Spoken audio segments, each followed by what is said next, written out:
It was my teenage dream. I really want to experience.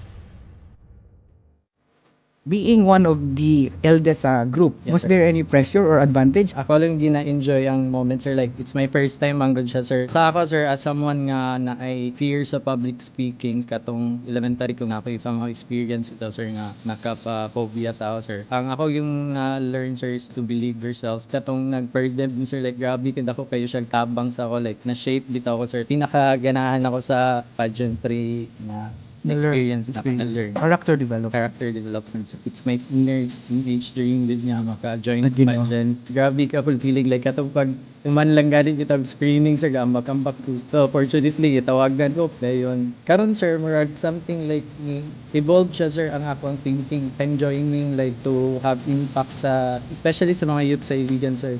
At first, yun, sir, it's very personal din kayo siya ng pagka-appeal. As what I said, it's my inner teenage dream.